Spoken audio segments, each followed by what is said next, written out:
Message देने जा रहा हूँ, थोड़ा संभाल लेना, आप सब भी मेरा साथ देना।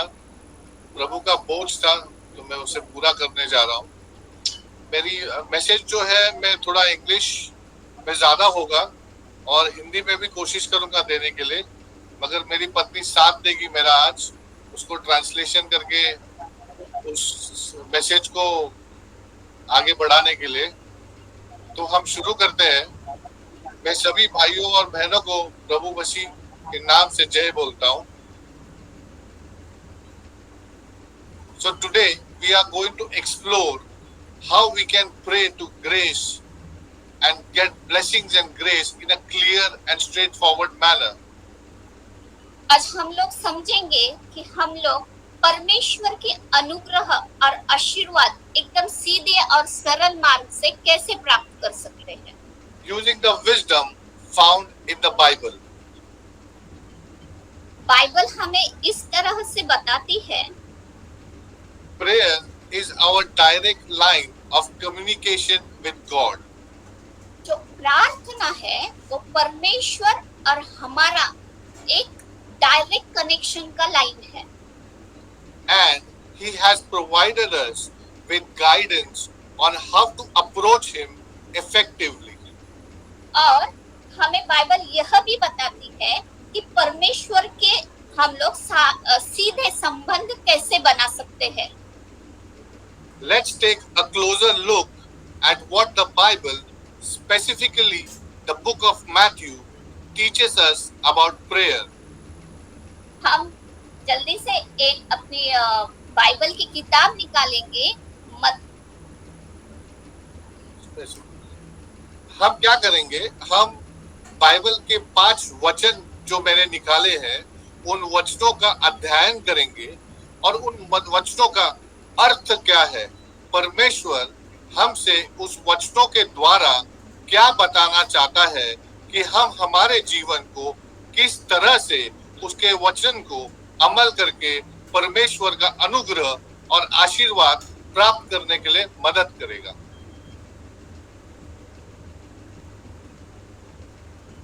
क्या कोई पढ़ सकता है मत्ती का 6वां अध्याय का 6वां वचन? तुम्ही वाचा। हाँ, तुम्हीच वाचा। मत्ती रचित सुसमाचार उसका 6वां अध्याय का 6वां वचन। परंतु जब तू प्रार्थना करे तो अपनी कोठरी में जा और द्वार बंद कर ले, अपने पिता से जो गुप्त में है प्रार्थना कर, तब तेरा पिता जो गुप्त में देखता है उसे तुझे प्रतिफल देगा। मैं इंग्लिश में पढ़ता हूँ वचन। आमीन। When you pray, go into your room, close the door and pray to your Father who is unseen. Then your Father who sees what is done in secret will reward you. इस वचन का अर्थ ये है, और ये वचन जो है, it's a part of Jesus' teaching on prayer and emphasizes the importance of approaching God with humility and sincerity in one's private and personal prayer. ये वचन हमें ऐसे बताता है कि ऐसे सिखाता है कि प्रार्थना किसी ईमानदारी और नम्रता के साथ अपन एकांत में प्रार्थना करना कैसे चाहिए। तो ये जो वचन है इसको हम भाग में तोड़ेंगे और इस वचन का जो अर्थ है उस समझने के लिए हम कोशिश करेंगे। तो ये भाग में, इस वचन में पहला भाग क्या दिया है, परमेश्वर ने बताया है प्राइवेट प्रेयर, एकांत में प्रार्थना करना, व्यक्तिगत रूप से प्रार्थना करना। Jesus encourages believers to pray privately and in solitude. परमेश्वर विश्वासियों को ये बताता है कि हमें एकांत में जाके कैसे प्रार्थना करना चाहिए। He advises going into a room, closing the door and being alone with God. वह हमें यह सुझाव देता है कि आप अपने कमरे में अकेले जाकर अपना दरवाजा बंद करके अकेले में प्रार्थना करना चाहिए। This is a contrast to public displays of prayer. इससे कैसा होगा, मीन्स जैसे हम लोग अकेले में प्रार्थना करते हैं तो मीन्स पब्लिक में ना करके हम लोग अपने परमेश्वर के साथ में एकांत में प्रार्थना करते हैं। हमको क्या है ना, जब हम प्रार्थना करते हैं परमेश्वर से, हम गुप्त चीजें जो हमारे लिए मांगते हैं परमेश्वर से, उन चीजों को हमें एकांत में परमेश्वर से मांगना चाहिए। अगर हम इसे पब्लिकली या डिजायर या रिकग्निशन या नाम प्राप्त करने के लिए करेंगे तो वो प्रार्थना परमेश्वर नहीं सुनता। म्हणजे आपण दिखाव्यासाठी, लोकांना असं दाखवण्यासाठी की आम्ही किती प्रार्थना करतो, काही गोष्टी आपल्या गुप्त असतात तर ते परमेश्वराला आपल्याला सांगायचं असतं, तर ते आपण पब्लिकली म्हणजे लोक बघतात आहे म्हणून तशी प्रार्थना करणं, तर तसं न करता परमेश्वराजवळ आपण एकांतात जावं आणि त्याच्या जवळ प्रार्थना करावं की जे आपल्याला पाहिजे ते आपल्या गुप्त पित्याला एकांत मध्ये सांगावं। When we pray in private, our connection with God is very sincere. ज्या वेळेस अपन जब भी हम एकांत में प्रेयर करते हैं तभी अपना कनेक्शन जो परमेश्वर के साथ होता है वो बहुत गहराई रूप से हो जाता है। इसका दूसरा जो भाग है इस वचन का, वो है ह्यूमिलिटी। इसका दूसरा जो वचन का पार्ट आता है, एक हो गया व्यक्तिगत रूप से कैसे प्रार्थना, और दूसरा है विनम्रता के साथ कैसे प्रार्थना करना है। By praying in secret, one demonstrates humility. हम लोग जब गुप्त में प्रार्थना करते हैं तो विनम्रता के साथ करना चाहिए। हमको विनम्रता अपना के हमको परमेश्वर से बातें करके प्रार्थना करना चाहिए। It signifies that individual is not seeking to impress others with their spirituality, but is genuinely seeking communion with God. जब भी हम लोग परमेश्वर के पास एकांत में प्रार्थना करते हैं तभी उसके पास नम्रता से प्रार्थना करें। ये नहीं है कि मीन्स किसी को अपने को पवित्रता नहीं दिखानी है, किसी को अपने को कुछ नहीं दिखाना है, तो नम्र होकर उसके पास उसके चरणों में जाकर हम प्रार्थना कर सकते हैं। जब हम ऐसा प्रार्थना करते हैं, हम परमेश्वर को दिखलाते हैं कि हम पूरी तरह से उसके ऊपर निर्भर है और हम परमेश्वर से एकांत में डायरेक्टली उनसे बातें करते हैं, क्योंकि अपने जो पर्सनल जो इश्यूज है हम सही रीति से परमेश्वर को उसके बारे में बताते हैं।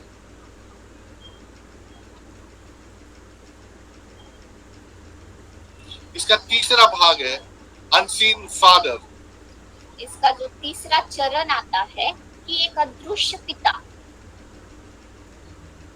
Jesus refers to God as the Father who is unseen. यीशु हमें बतलाता है कि परमेश्वर एक हमारे लिए एक अदृश्य पिता के समान है। जब भी आप वो वचन पढ़ते हैं, आप देखो उसमें लिखा हुआ है, when you pray, go into your room, close the door to your Father who is unseen. जब भी हम लोग यह वचन मत्ती रचित सुसमाचार का 6 पढ़ते हैं तभी उसमें भी बताया गया है कि तुम दरवाजा बंद करके अपने पिता जो गुप्त में है से प्रार्थना करो। परमेश्वर यीशु ने वचन में भी लिखा है कि गुप्त में प्रार्थना करें, अनसीन फादर, जिसे हम अदृश्य पिता। Jesus refers to God as the Father who is unseen. This emphasizes the spiritual nature of relationship with God. प्रभु यीशु मसीह ने पिता के बारे में, एक अदृश्य पिता के बारे में बोला है कि ये जो क्या है कि विश्वास के साथ परमेश्वर के अनुग्रहित किया जाता है। God is not physically visible. परमेश्वर ऐसे तो हमें दिखाई नहीं देता है। Believers are encouraged to approach him with faith. हमें विश्वास है कि जहाँ पे हम लोग प्रेयर कर रहे हैं वो हमारा पिता है, विश्वास के साथ हम लोग वहाँ पे जाते हैं। Trusting that he hears our prayers and is present with us in the private moment of prayer. हम लोग इस विश्वास में जाते हैं कि हमारा पिता जो गुप्त में है उसके पास अगर हम प्रार्थना करते हैं तो हमारा पिता हमारी प्रार्थना सुनते हैं। क्योंकि जब हमारा विश्वास है कि हम जब एकांत में प्रार्थना करते हैं परमेश्वर हमारे साथ है, वो हर एक मोमेंट हर एक समय वो हमारे प्रार्थना को सुनता है।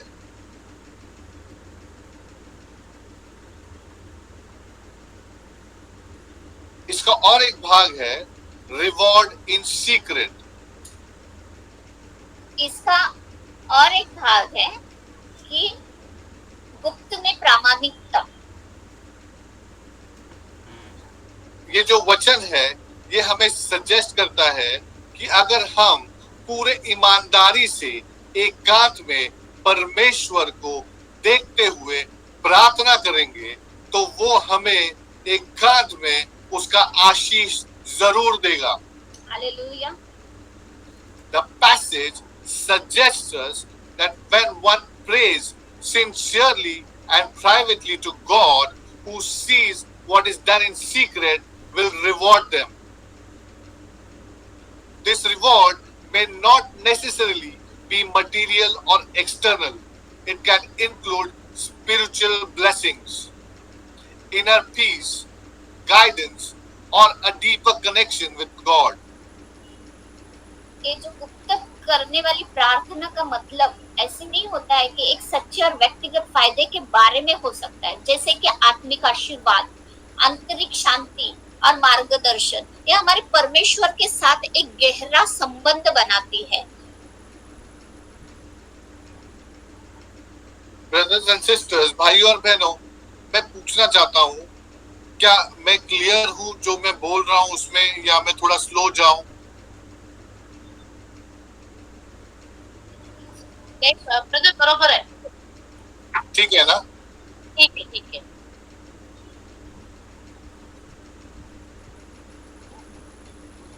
तो मैथ्यू 6:6 हमें ये सिखाता है कि हमको एकांत में नम्र होकर अर्थ के साथ परमेश्वर से जुड़ना है।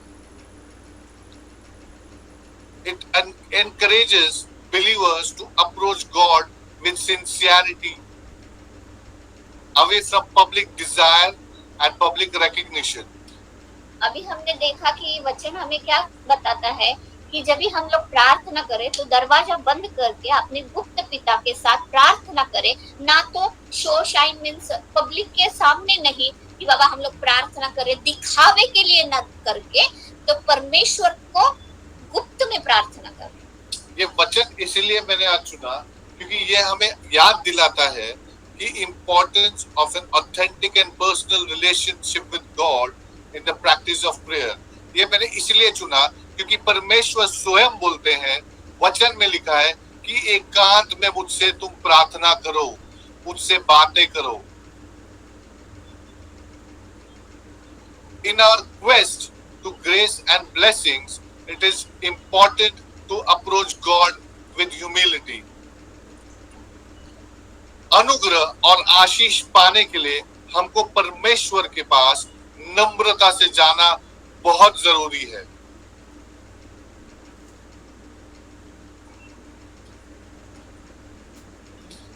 दूसरा वचन जो आज मैं लेने वाला हूं वो है मैथ्यू 6 का 7 और 8।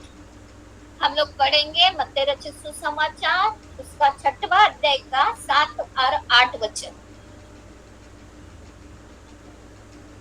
प्रार्थना करते समय अन्य जातियों के समान बकबक न करो, क्योंकि वे समझते हैं कि इनके बहुत बोलने से उनकी सुनी जाएगी। इसलिए तुम उनके समान न बनो, क्योंकि तुम्हारा पिता तुम्हारे मांगने से पहले ही जानता है कि तुम्हारी क्या आवश्यकता है। मैं इंग्लिश में पढ़ता हूँ वचन को। When you pray, do not keep on babbling like pagans, for they think they will be heard because of their many words. Do not be like them, for your Father who knows what you need before you ask him. इस वचन में परमेश्वर हमें guide करते हैं कि हमें sincerely, ईमानदारी से प्रेयर कैसे करना है और हमारे जो शब्दों को है बार बार रिपीट नहीं करना है, क्योंकि परमेश्वर से जब हम एकांत में बड़े ईमानदारी से प्रार्थना करते हैं, परमेश्वर हमारे हर एक शब्दों को सुनता है।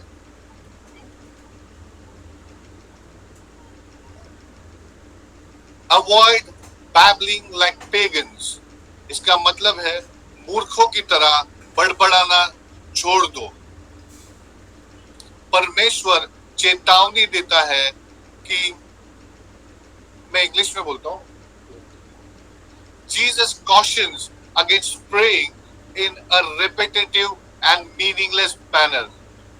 परमेश्वर जो मीन्स इस खोखले और पुनरुक्ति शब्द वालों से ये करता है, मतलब बार बार जो हम लोग वही वही वही प्रार्थना करते हैं, उसपे वो चेतावनी देता है।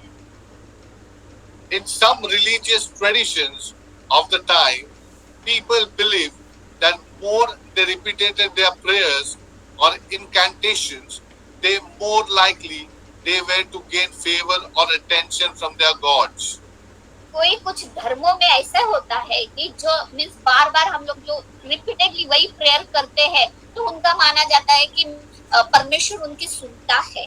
कोई कोई धर्मों में मीन्स बार बार आपण तीस प्रार्थना तीस शब्द आपण जर रिपीटेडली केलं तर त्यांचं असं म्हणणं असतं की देव आपली प्रार्थना लवकर ऐकेल, पण तसं काही नसतं। परमेश्वर से है जब सांगितलं गेलंय, ऐसा बोला जाता है कि जब हम रिपीटेडली सेम चीजें मांगते हैं, वो प्रेयर हमारा खाली जाता है। Such repetitive and empty prayers were seen as a way to manipulate or impress the divine. ऐसी पुनरावृत्ति और खोखली प्रार्थना परमेश्वर को मैनिपुलेट करने या आकर्षित करने का तरीका नहीं है। इसमें आगे हम जाते हैं, क्वालिटी ओवर क्वांटिटी। मात्रा से नहीं, गुण से। क्योंकि आप वचन पढ़ोगे तो देखो, when you pray, do not keep on babbling like pagans, for they think they will be heard because of their many words. परमेश्वर का वचन कहता है कि तुम कितने भी बातें या शब्द मुझे दोगे, इसका मतलब ये नहीं कि मैं तुम्हारी प्रार्थना सुन रहा हूं। परमेश्वर, Jesus emphasizes that it is not quantity of words that matter in prayer, but the quality and sincerity of heart. परमेश्वर कहता है कि मैं तुम्हारे शब्दों के क्वांटिटी को नहीं देखता, मैं तुम्हारे क्वालिटी को नहीं देखता, मैं तुम्हारे ईमानदारी को देखता हूं कि तुम कितने सच्चे हृदय से मुझसे बातें करते हो और मुझसे प्रार्थना करते हो। ज्या वेळेस आपण प्रार्थना करतो तर वेड्यासारखी बकबक न करता ती परमेश्वराला एकदम अशी म्हणजे ना ही असते, म्हणजे रिपीटेडली आपण तीस प्रार्थना तेच शब्द परमेश्वराजवळ ज्यावेळेस मांडतो त्यावेळेस परमेश्वरही कंटाळून जातो। तर अशी प्रार्थना न करता एकदम नम्रतेने, कारण आपल्या परमेश्वराला माहिती आहे की आपल्याला काय पाहिजे, तो जर पहिल्यापासून जर जाणतोय तर आपण रिपीटेडली तेच शब्द वापरून तशी प्रार्थना परमेश्वराला एक कंटाळा आणणारी आहे। Simply uttering many words without genuine intent and understanding is not effective or meaningful in connecting with God. कधी कधी असं होतं, आपण जे बोलतोय, जे रिपीटेडली बोलतोय, जे काय होतंय, तर ते आपल्याला सुद्धा माहिती नसतं की आपण काय बोलतोय। अशी प्रार्थना करणं म्हणजे एक बकवास करण्यासारखं आहे, एक बकबक करण्यासारखं आहे की आपण नुसतं प्रार्थनेला बसलोय म्हणून बसलोय आणि ते आपल्याला एक तास करायचे म्हणून करायचं आणि म्हणून ती वाढवत जायचं, तर त्याला काही अर्थ नाहीये। अभी जैसे देख लो, हम जब है हमारे घर में बच्चे हैं छोटे, ठीक है, वो बार बार हमको आते हैं, बोलते हैं अरे मम्मी ये चाहिए, अरे मम्मी वो चाहिए, अरे डैडी ये चाहिए, डैडी वो चाहिए, मेरे को ये करना है, मेरे को वो करना है। हम उसको थोड़े टाइम के बाद बोलते हैं, बाबा बस हो गया, जाऊन तिथे गपचूप बस, नाही तर तुला मारीन. काम बोलतात डोकं दुखायला लागलं आमचं. पण परमेश्वर, आपण तसं परमेश्वराला आपण जेव्हा पण काही मांगतो, जे विचारतो, हम जो भी परमेश्वर से मांगते हैं, उस चीज का कोई हमारे जीवन में मान्य होना चाहिए. हमको सिर्फ परमेश्वर से बैठ के बातें करना है, इसीलिए हम प्रार्थना करें, या सब के बैठ के कर रहे हैं, उनको देख के हम भी प्रार्थना करने बैठे, ऐसा नहीं होना चाहिए. जब हम परमेश्वर से बात करते हैं तो हमारे प्रार्थना में क्वालिटी होना चाहिए.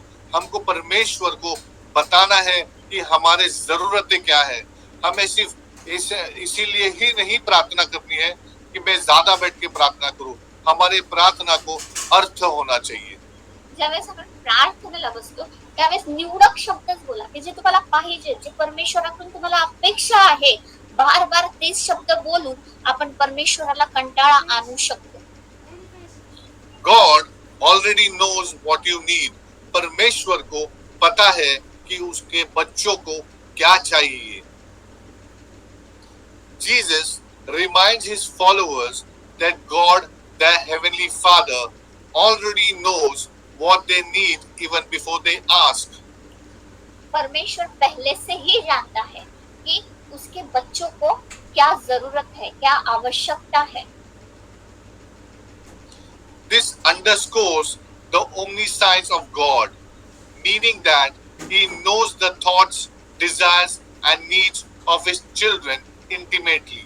परमेश्वर आपके जरूरतों को, आपके मन को उसके पहले से भी जानता है. जब वो सोच या वो चीज आपके मन में,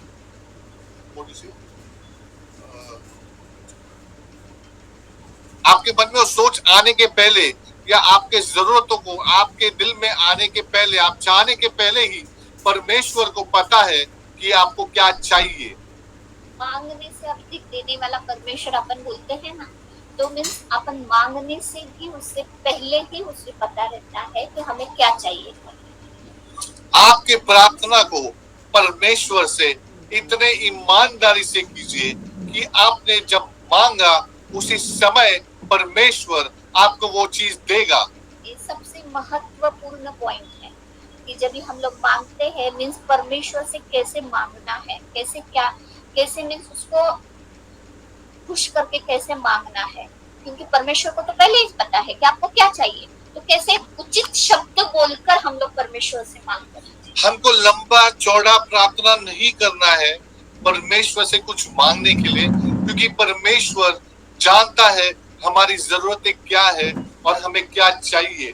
मगर परमेश्वर ये चाहता है कि जब हम उससे प्रार्थना करें, हम पूरे मन से, पूरे लगन से और पूरे ईमानदारी से उससे प्रार्थना करके मांगे हमें क्या चाहिए. इसका अगला पड़ाव है सिंसियरिटी एंड रिलेशनशिप. इसका अगला चरण होता है कि हम लोग कैसे ईमानदारी के साथ परमेश्वर से संबंध जोड़ सकते हैं. The core message of these verses is to encourage sincere and heartfelt communication with God. ये पूरा चरण हमें इस तरह से बताते हैं कि परमेश्वर से हम लोग सच्चे और दिल से कैसे बातचीत करके प्रोत्साहित उसको कर सकते हैं. परमेश्वर चाहता है कि हम पूरे ईमानदारी से, सच्चे दिल से अपना रिलेशनशिप उसके साथ बांधे और पूरे ईमानदारी से उससे मांगे कि हमें क्या चाहिए. तो जब भी हम प्रार्थना करें परमेश्वर के साथ, हमें एकदम पूरे दिल से, ईमानदारी से प्रार्थना करना चाहिए. यही अर्थ निकलता है मैथ्यू चैप्टर 6 वचन 7 और 8 का. हमारे आज के इसमें तीसरा वचन है मत्ती का 6वां अध्याय का 10वां वचन. हम लोग देखेंगे मत्ती रचित सुसमाचार उसका 6वां अध्याय का 10वां वचन. ये हमें और भी बातें सिखाती है. ये वचन हमें इस तरह से करता है, कैसे प्रार्थना करनी चाहिए, परमेश्वर से कैसे मांगना चाहिए. ना? तेरा राज्य आए, तेरी इच्छा जैसे स्वर्ग में पूरी होती है वैसे पृथ्वी पर भी हो।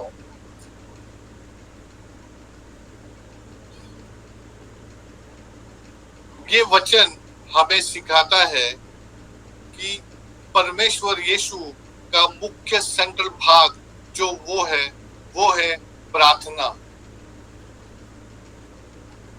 एंड जीसस परमेश्वर ने हमें इंस्ट्रक्ट किया है, जैसे हम उसके फॉलोअर्स हैं, कि प्रार्थना को इम्पोर्टेंस कितना देना चाहिए। Jesus is instructing his followers on how to pray and what to prioritize in their prayer.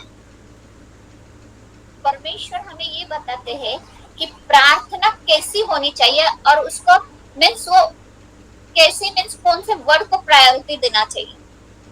जैसे उसका वचन इंग्लिश में कहता है, Matthew 6 verses 10, Your kingdom come, your will be done on earth as it is in heaven. जैसे कि उसका वचन मत्ती रचित सुसमाचार का 6वां अध्याय का 10वां वचन कि तेरा राज्य आए, तेरी इच्छा जैसे स्वर्ग में पूरी होती है वैसे ही पृथ्वी पर भी हो। So we need to submit ourselves to God. Submission to God's will. परमेश्वर की इच्छा को हम लोग परमेश्वर की इच्छा के अनुसार उसको प्रकट करें। The verses emphasizes the importance of aligning one's desire and action with the will of God.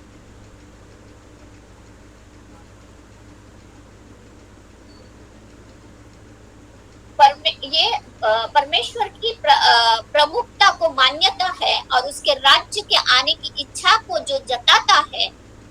इस संदर्भ में हम लोग ये जानते हैं कि तेरा राज्य आए, मतलब God's sovereignty and desire for his kingdom to come. In this context, your kingdom come means a longing for God's divine rule and authority to be established on earth. ये वचन हम लोग कैसे देखते हैं? तेरा राज्य आहे, तुझं राज्य येऊ, म्हणजे याच्यामध्ये माझी लालसा काही नाहीये, परमेश्वर जसं तुझी इच्छा आहे तशी त्या प्रकारे हो, बस परमेश्वराच्या इच्छेप्रमाणे चालायचं आपल्याला। Your kingdom come का मतलब यही होता है कि हम चाहते हैं कि परमेश्वर का जो रूल है, उसकी जो अथॉरिटी है, वो पृथ्वी पे अमल हो जाए। It's a recognition to God's plan and purpose are supreme. परमेश्वर की ये जो कार्य है, ये महान है, क्योंकि हम चाहते हैं कि परमेश्वर का राज्य इस पृथ्वी पे आए और राज्य करे। परमेश्वर का अपना एक स्टैंडर्ड होता है, परमेश्वर अपना एक स्टैंडर्ड सेट करता है। योर विल बी डन, जो हम कहते हैं your kingdom come, your will be done. Your will be done का अर्थ क्या है?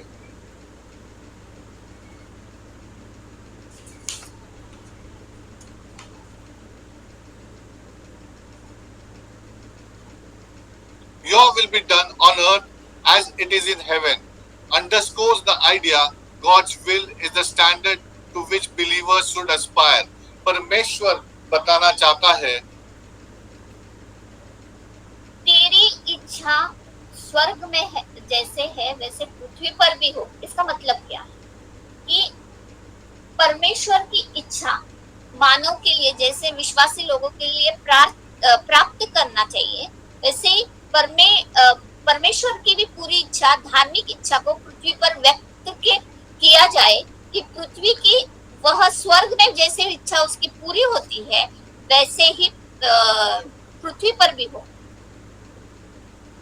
परमेश्वर चाहता है, God expresses his desires to be for God's perfect and righteous will to be manifested here on earth just as it is perfectly carried out in heaven. परमेश्वर की इच्छा है कि जैसे स्वर्ग में उसका राज्य है, उसी तरह पृथ्वी पे भी उसका राज्य स्थापित हो। In other words, दूसरे शब्दों में परमेश्वर, it's a plea to God's guidance, हम रिक्वेस्ट करते हैं कि हमें परमेश्वर का गाइडेंस, विजडम और राइचियसनेस मिले, ताकि हम अपने लाइफ को, अपने जिंदगी को, अपने जीवन को इस पृथ्वी में बिता सके। परमेश्वर के गाइडेंस की हमें जरूरत क्यों है? Why do we need to seek God's guidance? ये जो लाइन है, by including this line in the Lord's Prayer, Jesus teaches his followers to prioritize seeking God's will above their own desires. परमेश्वर चाहता है कि हम उसकी योजना को सबसे ज्यादा महत्व दें अपने डिजायर्स के जगह पे। ह्याचं जे वचन आहे ते समजलं का, की जसं तू जर स्वर्गामध्ये जसं तुझं राज्य आहे तसं पृथ्वीवर पण येऊ। याचा मीनिंग असंच आहे की आपण आपली इच्छा, आपल्या मनामध्ये लालसा न ठेवता, काही न करता परमेश्वराची जशी इच्छा आहे त्या प्रकारे चाललं पाहिजे। पहिला तुझी इच्छा काय आहे माझ्या जीवनासाठी, ते परमेश्वराला विचारणं गरजेचं आहे। By including this line, the Lord's Prayer, Jesus teaches his followers to prioritize seeking God's will above their own desires. It encourages humility and submission to God's plan, acknowledging that God's ways are higher and better than human ways. परमेश्वर ये दिखलाते हैं इसमें कि परमेश्वर के मार्ग में जीवन रहना जो है वो बहुत ही उच्च स्तर का है, हमारे जीवन की तरह नहीं। ट्रांसफॉर्मेशन ऑफ रिडेम्पशन, परिवर्तन और उद्धार।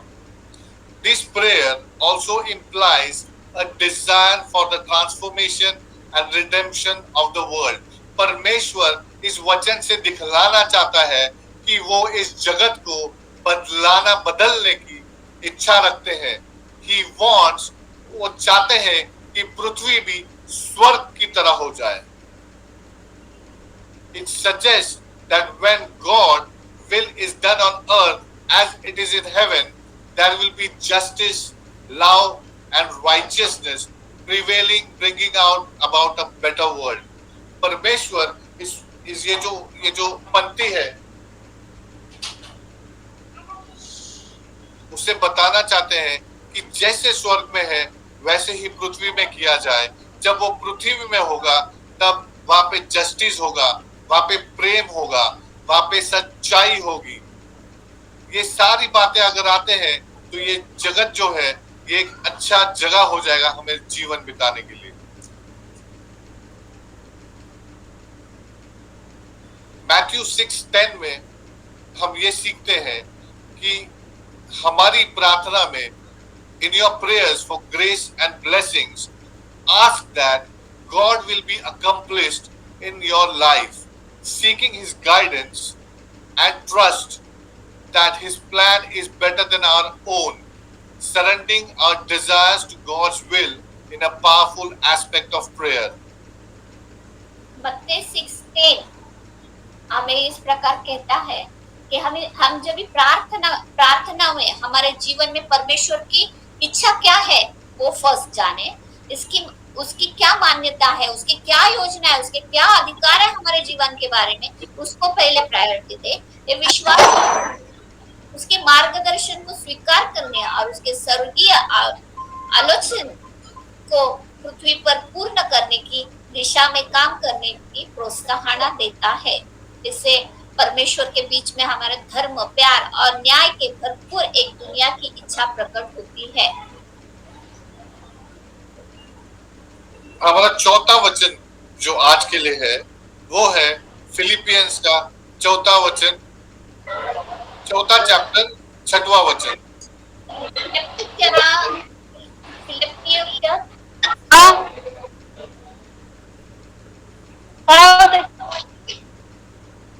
कोणाचा माईक चालू आहे? प्लीज माईक बंद कर।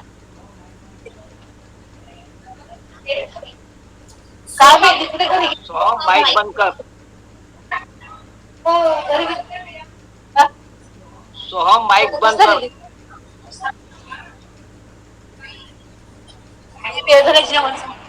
सोहम माइक बंद कर, माइक बंद कर।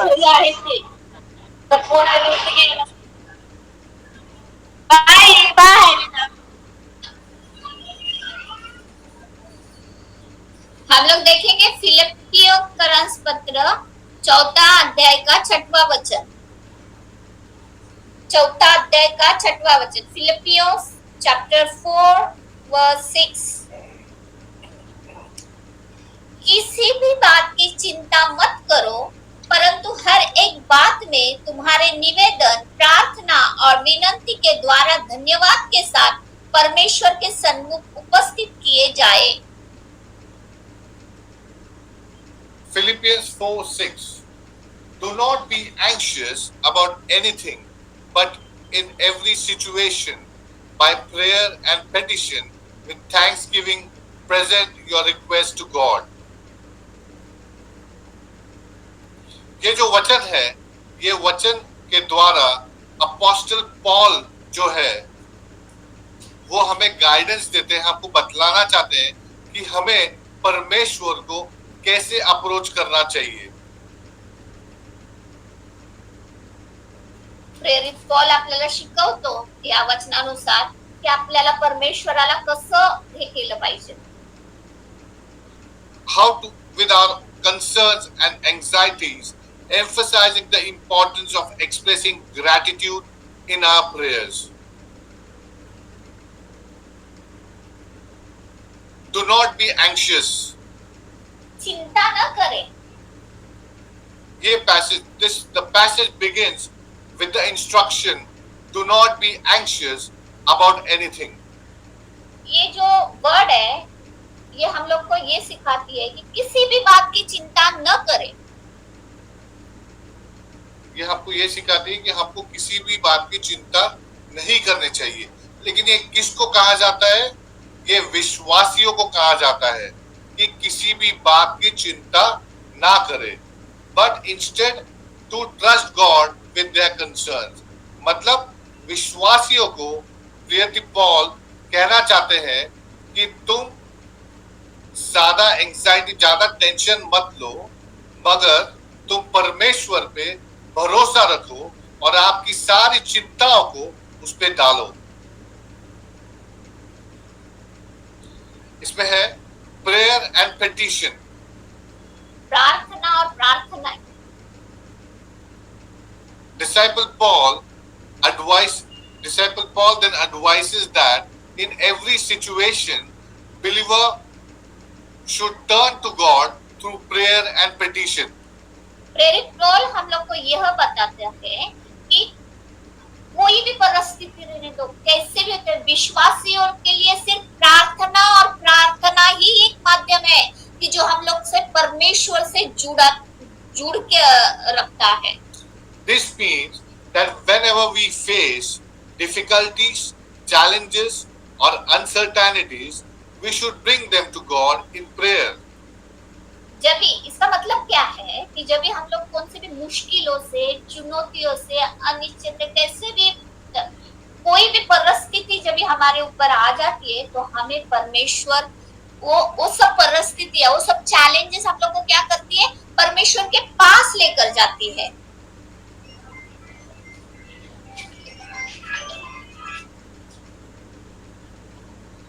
We should bring them to God in prayer. Petition refers to making specific request or supplication to God. हमें प्रार्थना परमेश्वर के पास लेके जाती है और हम लोग प्रार्थना के से विशेष अनुरोध किया जाता है परमेश्वर के साथ। How should we pray to God? We should always pray to God with thanksgiving. हमको प्रार्थना परमेश्वर से जब भी हम करते हैं कैसे करना चाहिए? हमको हर समय परमेश्वर को धन्यवाद देके प्रार्थना करनी चाहिए। One of the distinctive aspect of this passage is the inclusion of gratitude in our prayers.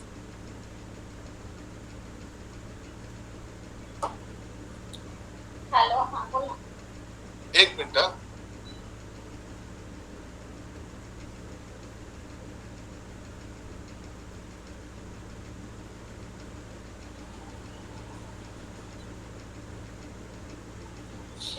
the distinctive aspects of the passage is the inclusion of gratitude in our prayers.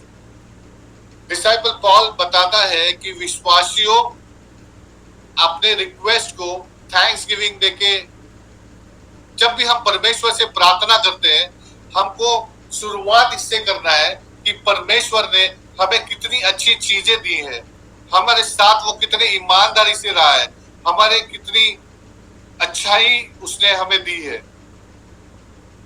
ज्यावेळेस आपण प्रार्थना करतो त्यावेळेस सर्वात पहिला तर परमेश्वराचा आभार प्रदर्शन करा की त्याने आतापर्यंत आम्हाला सांभाळलं, आजपर्यंत आजचा दिवस दाखवला, त्याबद्दल परमेश्वराला धन्यवाद द्या. म्हणजे स्टार्टिंगच परमेश्वराला आभार रूपी प्रदर्शन करा. Paul instructs believers to present their request to God and thanksgiving. This means that when we come to God with our concerns, we should also express gratitude for what He has already done for us, for His goodness and for His faithfulness. Gratitude is an important element of a healthy and balanced prayer life. Hey.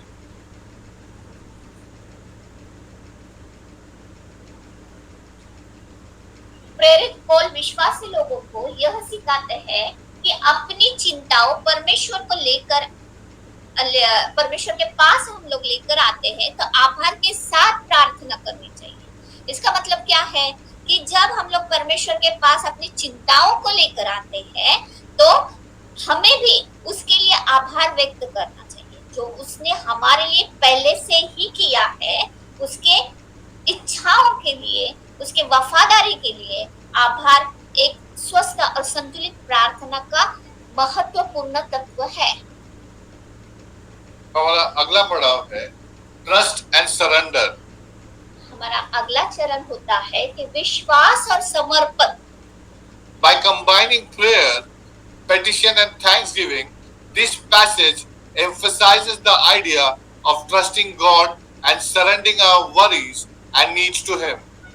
प्रार्थना, प्रार्थना और प्रार्थना आभार को मिलकर यह दर्शाता है कि हम लोग परमेश्वर पर भरोसा करके अपनी चिंताओं और आवश्यकता को कैसे समर्पित कर. It encourages believers to acknowledge that God is in control and that He cares for His children.